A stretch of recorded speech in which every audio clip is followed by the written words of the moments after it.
Thank you so much. Good evening, everyone. Bonsoir tout le monde.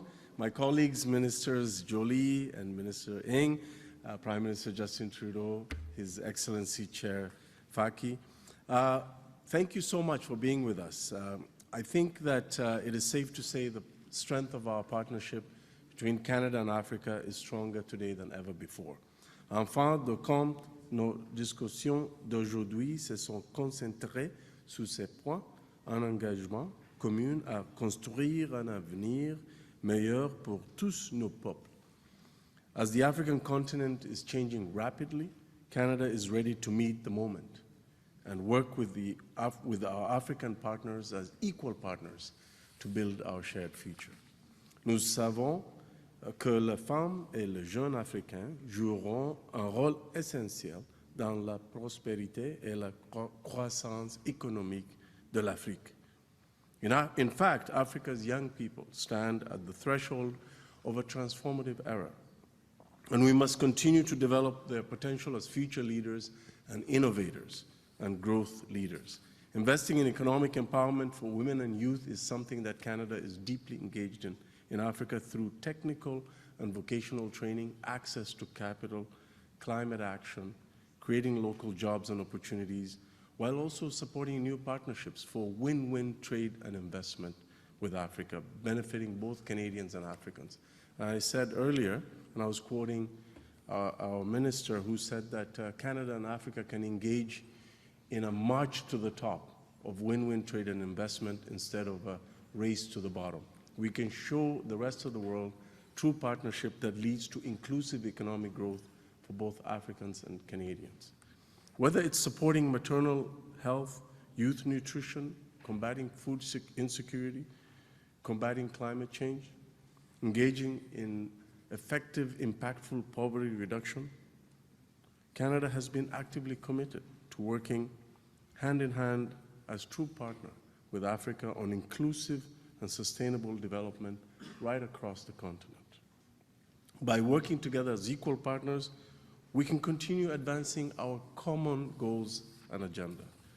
Africa now has, more than ever before, a huge presence on the international stage, a presence on international fora such as a permanent presence in the G20. And so Canada is set to build on its strong and long diplomatic relationship, but even more importantly, its strong and stronger people-to-people ties to leverage that to create even more prosperity for our people. So thank you everyone for coming this evening, whether you came from across Canada or from across the Atlantic. Your participation and contributions are incredibly important. And to sort of make a manifestation of what we talk about when we talk about the nexus between development and trade, I want to make that real tonight, and I will do so by passing the floor to my colleague who's in charge of international trade, the Honorable Mary Ng. Merci beaucoup. Bienvenue.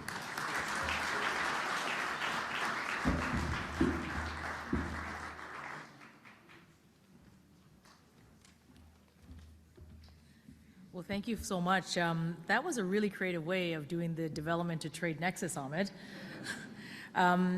How wonderful it is. Welcome, everyone. It's really terrific to see such a full room here tonight. And Chairperson Faki, Prime Minister, it really is an honor to have you here today. We've had a very, very productive couple of days, Minister Hussen, Minister Joly, and I. And the Trade Commissioner for the African Union, Commissioner Muchanga, and I started last evening with a number of you in this room who are Canadian businesses, African businesses who are doing business in Africa, and many, many others who are looking for those opportunities to explore and grow into what is an incredible market through the African Union. As Canada's Trade Minister, it really is terrific to have had the opportunity to lead both virtual and in-person trade missions to many, many of the states in Africa, from South Africa to Kenya to Ethiopia, Mozambique, Senegal, Botswana, and Cote d'Ivoire. my parliamentary secretaries who also work on this file have been deepening these connections, whether it's through traveling to mining in Daba. I sort of say to people, it's sort of parallel to Canada's PDAC, but it's Africa and Canada taking the leadership in this really, really important sector, but also participating on the Canada-Africa Business Conference in Nairobi, and of course, traveling to Zambia to make sure that we advance women economic empowerment. This, in every single visit, what is so clear to us is this innovation, this spirit, and this excitement to grow together, underlined by the enormous people-to-people ties between Africa and Canada.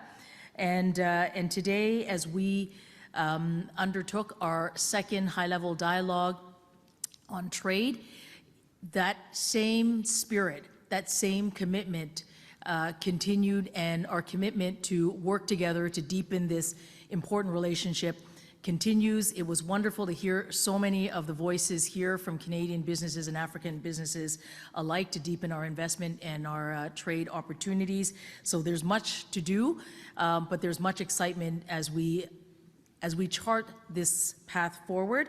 And as Minister Hussen passed the floor over around the development trade nexus, let me just say this.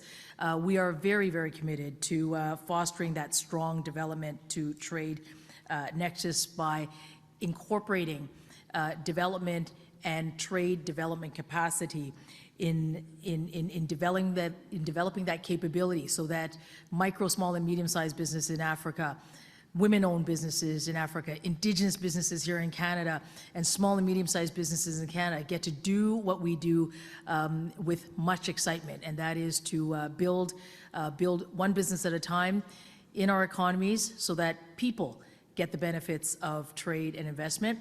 And it's very, very exciting work, and we're looking forward to continuing this journey forward in the African continent and here in Canada. So thank you so much for coming tonight.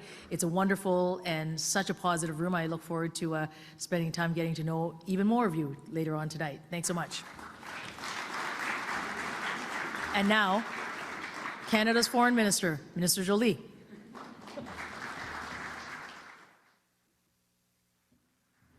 Okay, thank you, Mary. So, it's great to see all of you. Who believes in Canada in this room? Come on. Who believes in Canada in this room? Who believes in Africa in this room? Who believes in the relationship between Canada and Africa in this room? So, based on that belief, we decided to work on a new Africa strategy. And indeed, and we want to do it with you. That's exactly why we wanted to organize this important meeting. Merci, Monsieur le Président, Monsieur Faki, cher Moussa, d'être ici avec nous et d'avoir amené toute votre délégation. And in these circumstances, we made very good announcements today. We will have a special envoy for Africa. We will have a special envoy for the Sahel. Oui, en effet, un envoyé spécial pour le Sahel. And we will have 2 new embassies. We will have a new embassy in Benin and a new embassy in Zambia. We know Canada has a great reputation in Africa. It is because also we have a fantastic diaspora of Canadian Africans of 1.3 million people strong. And all these initiatives that Mary and Ahmed and I are working on are possible because we have a very strong leader. And without further ado, it is my pleasure to introduce you the Right Honourable Justin Trudeau.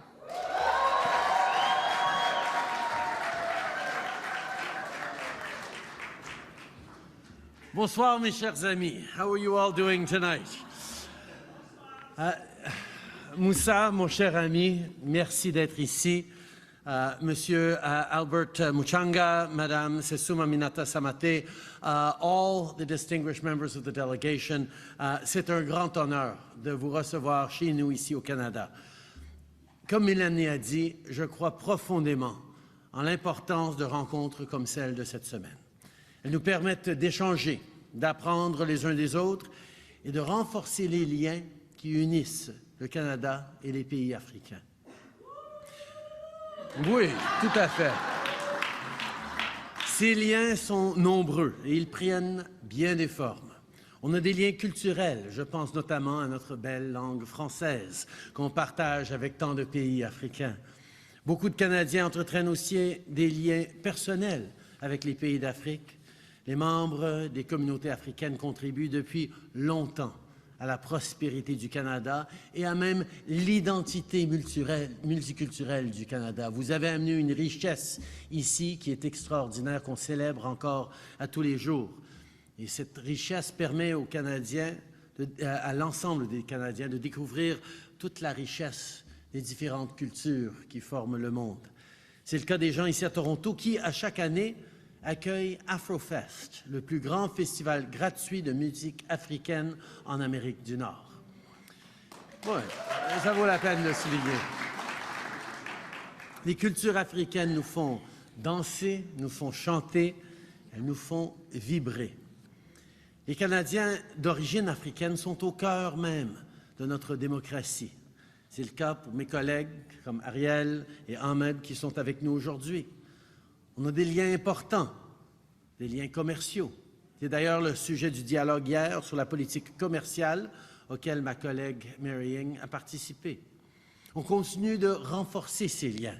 En fait, depuis 2019, les échanges commerciaux entre le Canada et l'Afrique ont augmenté par 184 %. C'est votre travail, ça. Ces relations sont bénéfiques des deux côtés de l'Atlantique et on a intérêt à les chérir, à les approfondir. You know, the links between Canada and the African continent go back generations. I just look through this room and I see, yes, there are many vibrant first-generation African Canadians in this room, but there are also second generation and third generation. We talk about decades and generations of building together this relationship. And it's evolved over the years significantly. Whereas when I was fortunate enough as a young boy to accompany my father on development and in trade missions in Africa to so many different beautiful countries, I watched the emphasis be on education, on investments in development, and some of the basic humanitarian needs that were so exciting at the same time as democracies were being built, as institutions were being developed. And that was the story when I was a child in Africa, in visiting Africa. Then in my 20s, I got to travel back to many of those countries as a young man, exploring the world, understanding the links, welcomed incredibly warmly in the smallest villages and the greatest towns as a Canadian backpacker, because you could feel the richness, you could feel the connections, the stories that people had linked to that maple leaf that had been there, partnering, seeing. And it helped also that I could go from Ghana to Togo to Nigeria speaking English and French just as easily to have those experiences and share those stories and that connection people felt in market squares, in homes of people I visited, connecting them to this faraway country that was so cold that I came from. And then, now, as Prime Minister, I have the great privilege in the past number of years of going back many, many times to see the next iteration of this partnership. And it is one that is much more a partnership, much more a dialogue not around development, but around investment, around trade, around economic growth, around businesses. I've worked to seize every opportunity since becoming Prime Minister to strengthen the ties between Canada and African nations. I had the honor of being the very first Canadian Prime Minister to take part in an African Union summit.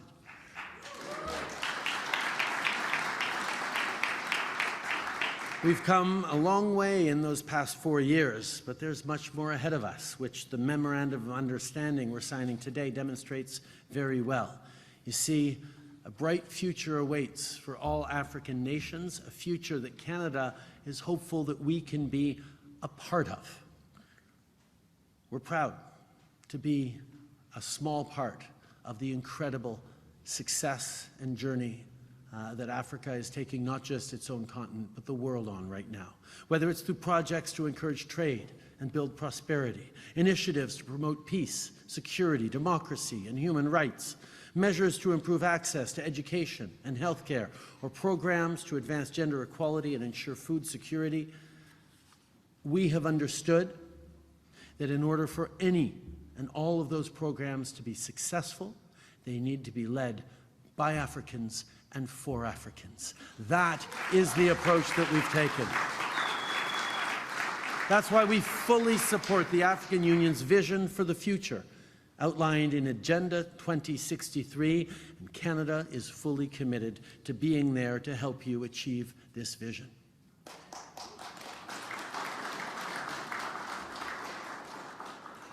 My colleagues talked about it. Africa is an incredibly young continent. It is the responsibility, therefore, of everyone in this room, everyone across this country, and everyone around the world to ensure that that youth across Africa gets the opportunity to contribute with everything they have to offer. We cannot see another generation of young people waiting for their turn to come. The youth of Africa is ready, not just to build their own success, but to solve the challenges that are plaguing the world in every corner of the world right now. Young people in every country are looking at the challenges, whether it's climate change, whether it's conflict, whether it's economic challenges, or whether it's the basic reality of cost of living that is such a challenge for so many young people. And they want to be the solutions for that. And in Africa particularly, the energy, the passion, the dynamism, the problem solving, I'm seeing every single time I sit down with a group of entrepreneurs, particularly women entrepreneurs, particularly young women entrepreneurs, gives me incredible optimism for the future. The African continent has so much to offer the world. It's home to a rich diversity of cultures, languages, beliefs. It hosts some of the world's fastest growing and most dynamic economies. And of course, by 2050, it will represent more than a quarter of the world's population. See, in this increasingly interconnected world, enabling Africans to reach their full potential is not only a good thing for the continent, it's a necessary ingredient in global success. Every corner of the world is going to rely on Africa's success. Scientific breakthroughs, innovation, new ideas, these are things we will all benefit from, because when Africa succeeds, we will all succeed through the coming generations. So tonight we gather here as friends, as colleagues, but mostly as dreamers. Dreamers of a world in which everyone gets to fully contribute to shaping their own future and that of their neighbors. And by working together, we will build a world that is more prosperous, more peaceful, and more equitable for everyone. Merci beaucoup, mes chers amis. Merci d'être ici ce soir. Il me fait maintenant énormément plaisir de vous présenter mon ami, le président de l'Union africaine, Moussa Faki. Mon cher Moussa.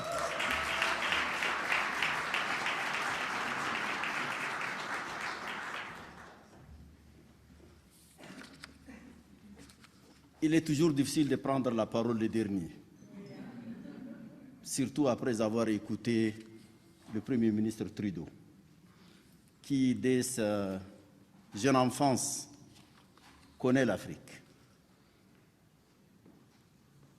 J'ai fait 15 heures hier pour venir ici, mais curieusement, je ne suis pas dépaysé. Je vois l'Afrique déjà devant moi. Je vois le Canada devant moi. Et ça, c'est extraordinaire. Monsieur le Premier ministre, Madame la ministre Joly, ministre Hussen, Madame la ministre Marie-Ing, chers frères et sœurs, chers amis. L'Afrique, c'est 30 millions de kilomètres carrés. 1,4 milliard d'habitants. Des ressources naturelles incommensurables. Minières, hydrauliques, halieutiques, l'élevage. C'est un potentiel extraordinaire pour les peuples africains, pour le monde. Il y a 4 ans, j'ai rencontré le Premier ministre que nous avions invité à Addis, au sommet de l'Union africaine. Et c'est aujourd'hui que j'ai compris la passion avec laquelle il m'a parlé. Il connaissait l'Afrique très bien. Il connaît l'Afrique en profondeur. 2 ans après, nous étions venus à Ottawa pour lancer le dialogue de haut niveau. Nous sommes aujourd'hui ici à Toronto pour la 2e session, au cours de laquelle nous avons signé un MOU d'une importance capitale. Mais en réalité, les relations entre le Canada et l'Afrique ne datent pas de 2020. Elles sont très anciennes. Elles sont très anciennes, peut-être 70 ans. Et je disais tout à l'heure au ministre, nous avons quelque chose en commun. Nous avons ces femmes et ces hommes en commun. Et ça, c'est le lien le plus important.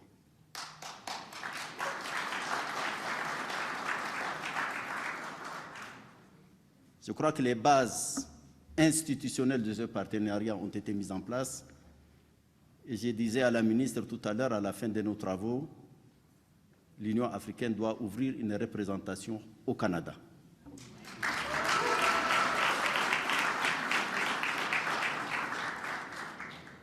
Parce que nos intérêts, dans tous les sens, commandent ça.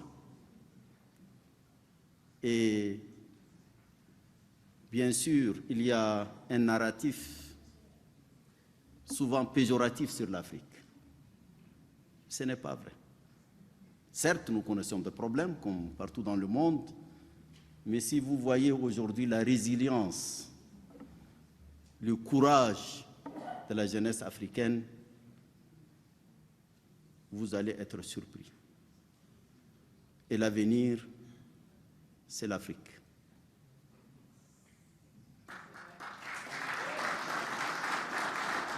Quand vous avez près d'1 milliard de jeunes, 1 milliard de jeunes, c'est une force de travail pour l'ensemble de la planète.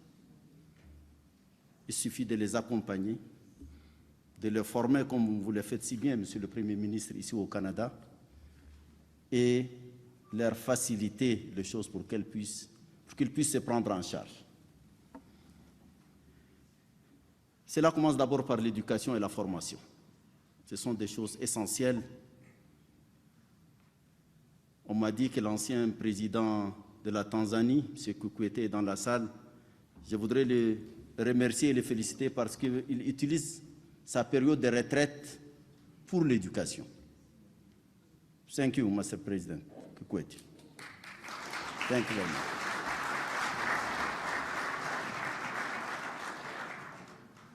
Le commerce, l'investissement.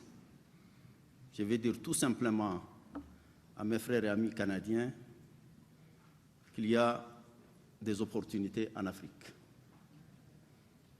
Il faut avoir le courage de les saisir et en faire un outil pour vous-même et pour la prospérité des peuples africains. Les MOU que nous avons signés concernent différents domaines dans lesquels le Canada a des connaissances, a des aptitudes. L'Afrique a le potentiel et met dans la main, je crois que nous pouvons changer pas mal de choses. Je voudrais également remercier le gouvernement canadien de ses prises de position extrêmement courageuses pour la réforme de la gouvernance mondiale ce soit la réforme du Conseil de sécurité des Nations Unies. Merci au Canada pour son soutien pour que l'Union africaine ait un siège permanent au G20. Nous travaillons pour la réforme du Conseil de sécurité et nous travaillons pour la réforme des institutions financières internationales, qui pour certaines datent de 80 ans. Elles ont vécu, il faut les réformer pour qu'elles soient en phase avec l'évolution du monde, pour donner la chance à tout un chacun. Et c'est de là que va naître la paix et la stabilité. Une fois de plus, merci, Monsieur le Premier ministre, Mesdames et Messieurs, chers frères, chères sœurs, soyez fidèles au Canada, soyez fidèles à l'Afrique, je vous remercie.